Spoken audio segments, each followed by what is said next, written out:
Hello lovely people, you'll probably be feeling this lovely after today's video. Today I'm reviewing Brainwyrms by Alison Rumfitt. This was an experience. It is extreme horror. I read it for the Trans Rights Readathon, which took place in March, and this was my first book by this author. It definitely left an impression, it definitely left an impact. Funny taste in the mouth, you might say, but I loved it. I think I had a very interesting time reading this. So we're following two perspectives, Frankie and Vanya.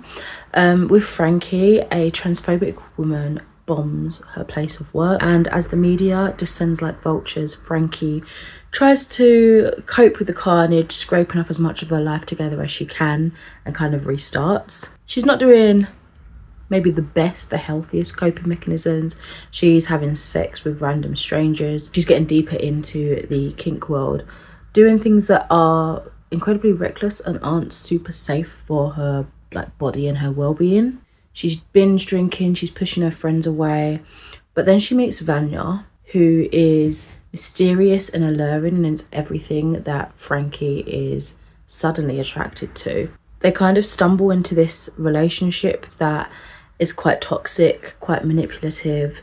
Vanya has their own struggles going on. Some weird things are happening within their life, their past, their present and future really, and their living situation is not the best. So Frankie starts digging, wanting to know more and more about Vanya's secrets, what's going on, what's happening, and why can't Frankie kind of keep away. Before we begin, of course, check your triggers, because this is extensive and exhaustive in everything that it talks about. Everything that it even barely mentions on the page will probably have you like tummy curdling, cringing, awful thoughts floating in your head, because it pulls up a lot of things and it does it quite blasé in the way. It's strange to say this considering how unpleasant the themes in this book is, but Brainwyrms was so readable. Like, I didn't want to put it down, and every time I did and was doing something else, I was always thinking about it. So that's why I say it's super impactful, because even now, like a good couple of weeks later, I'm still thinking about this book. It has nestled its way into my life, and I don't know if that's good or if that's bad, to be honest, but wow, I definitely need to read more by this author. On a deeper level, I feel like Rumfitt created an interesting tool by the use of these brain worms, these parasites, as a metaphor for investing others with like vile, manipulative thoughts to kind of spread hate speech and really rein in political terrorism, especially when you take all of that and you put it on social media, where voices, good and bad, are amplified 100 times more, and anybody can say anything behind the animosity of a computer screen, you know?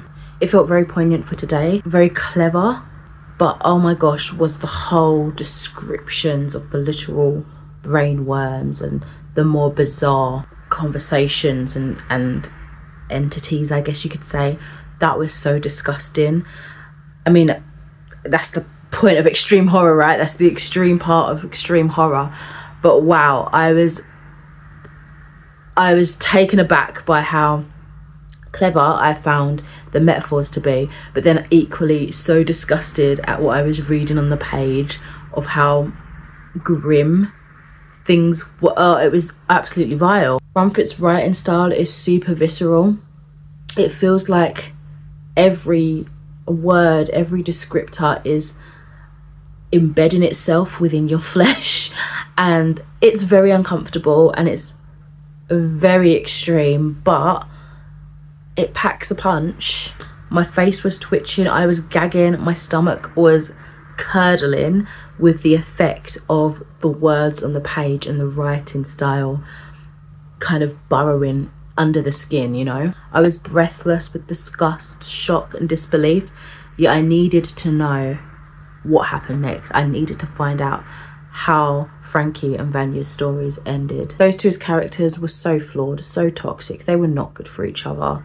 They really needed to find themselves, do their own healing, and probably never get back together at all, because really they just amplified the worst things within each other. But in saying that, I still couldn't help hoping for the best for them and kind of rooting for them as a couple.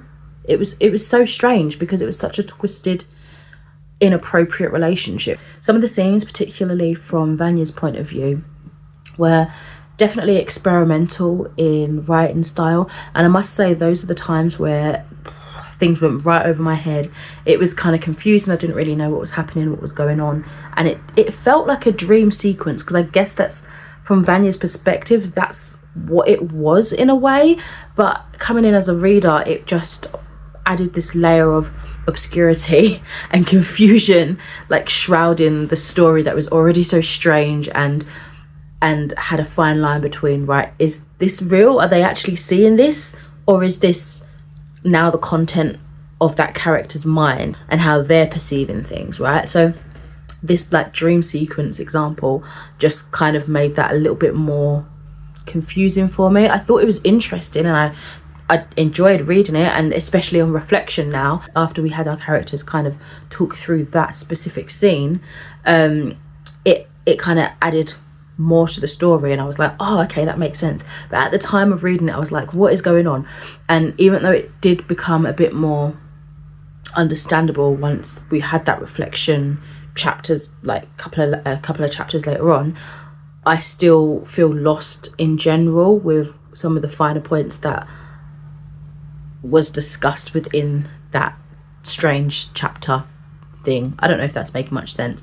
I don't want to spoil it exactly, but yeah, there were some odd writing choices which were interesting, experimental, very confusing. Basically, that's the long and short of it, I guess. Content was disturbing, despicable, incredibly taboo, kinky as hell, unsettling, bizarre. I can't say I absolutely loved it, but I definitely didn't hate it.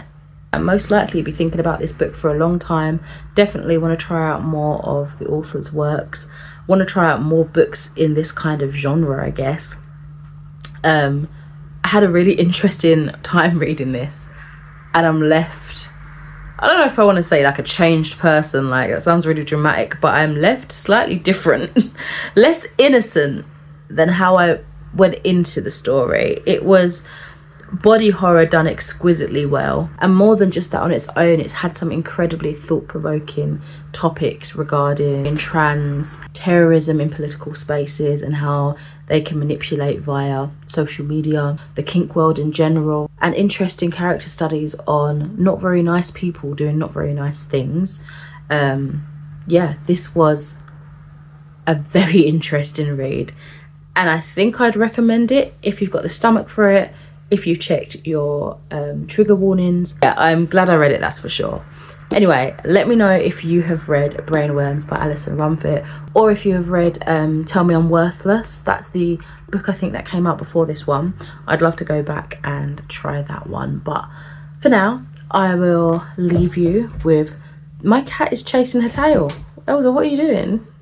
That's yours, that's your tail. Sorry. I'll leave you with those thoughts, and yeah, thank you so much for watching. I'll catch you in another video soon. Bye.